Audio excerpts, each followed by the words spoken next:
I think I'll try to show equal disfavor for. So, let's kick things off with opening remarks, beginning with position number one, Brendan.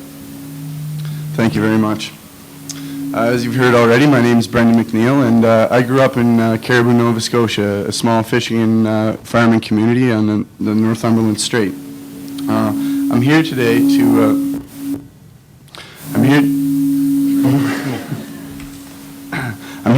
represent the Green Party of Nova Scotia. As you might know, the Green Party of Nova Scotia is just in its infancy. We were established as a recognized party here in the province in 2006. So you will not hear me speaking today about if a green government is formed. What I am here to do is to influence the other three members here into looking into some innovative and creative policies for our future. The first thing I want to point out when we talk about climate change and energy is the interconnectedness of the entire Earth and our biosphere. I think it's important that we measure ourselves appropriately. And if we look at how we measure ourselves now with gross domestic product, often things that happen in our society are not necessarily positive things for the climate, but they relate positive to our gross domestic product.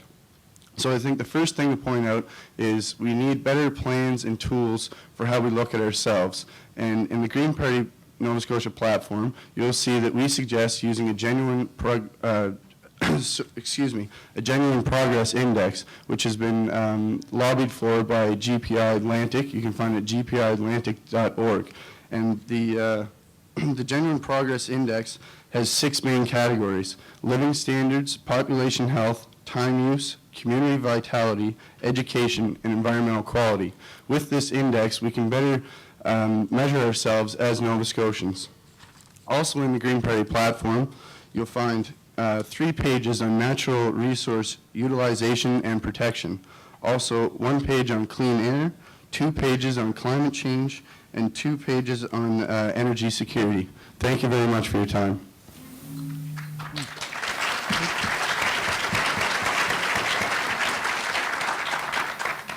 Thank you, Brendan. There was one other person I failed to introduce, and that's Hudson Shotwell, my timekeeper. So you can see the 5-second warning and then the countdown to no seconds left. Jane. Thank you. I know I have my back to some of you here. It's a little difficult with the setup, but I'll try to speak as broadly as I can, and thank you all for the opportunity to be here this evening. Are you losing me when I turn this way from the mic? No, okay. Many people are telling me that they think that this is perhaps one of the most important elections, certainly of a generation, my generation, and I tend to agree with that assessment. We as a province require a government with a vision, not only a vision for economic prosperity, but also a vision for our environment. And of course, that's why we're here tonight, to talk about the ideas that we are bringing to the people of Nova Scotia. A Liberal government will focus on the development of a renewable energy industry that will generate jobs, guarantee economic growth, and provide energy security for the future. We as Liberals recognize that we cannot do this alone. We need the regional cooperation to ensure that we are positioned to take advantage of the huge potential in the renewable energy sources, such as tidal power in this province, and Newfoundland's Lower Churchill hydropower. But as well, vision may engage and should engage the participation of the citizens of this province. So it is not just about talking tonight about our plans. If our plans engage the citizens of this province, then we are on our way to addressing one of the most significant issues of our generation. My leader has met with all of his Atlantic counterparts to ensure this vision of regional cooperation becomes reality. But we also know there is more that we can do now. The Liberal Party has made a commitment in the Liberal plan, Jane, I'm afraid that's all the time you have. Oh. Sneaks up on us. Well, I guess there's a lot to say, but there you go, that's why we're here. And also, before we move on, I think you should take that and switch to Pels. Oh. Yeah, just so you're turning towards me.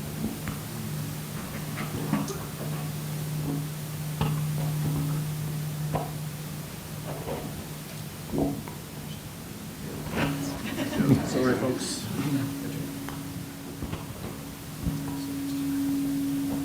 Can you hear me without a mic?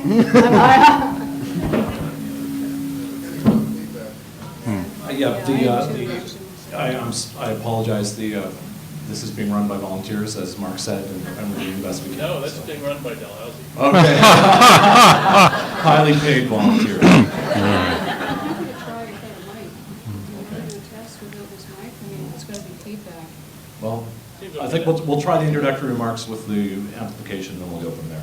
Howard. Thank you. My thanks to all the organizers of this event, not least for providing me with a glass of water and not bottled water, and therefore some potential exposure to bisphenol A. But I think what we want to do is recognize immediately just how important the issues are that we're dealing with. It's obvious that the whole range of environmental issues are ones on which our lives ultimately depend. We're dealing with our life support systems when we're talking about any aspect of the environment. And of course, energy is an important and crucial component of that. When we should start by trying to define the nature of the energy issue as it appears in Nova Scotia. It's not, I frequently hear people say, well, it's mostly about electricity, but you know, we of course have a transportation sector and we have buildings for which heating and cooling and lighting are an important component as well. But all of those are on the consumption side. There's also the production side. We shouldn't forget that Nova Scotia in fact generates electricity or generates energy from our offshore. We have geothermal, we in fact mine a little coal. All of that is part of the energy picture and the energy issues that we have to engage with here. It wasn't said in the rules at the beginning that you shouldn't do this, but I wouldn't be surprised if you actually threw rotten fruit and vegetables at us, because if you get a panel of politicians to talk to you about serious environmental issues, that would be a very rational response, because we as a group, as a profession, have certainly dropped the ball when it comes to environmental matters over the last decades. I have to say, not my party yet, but it seems to me that we have to recognize that these issues have not been adequately addressed yet.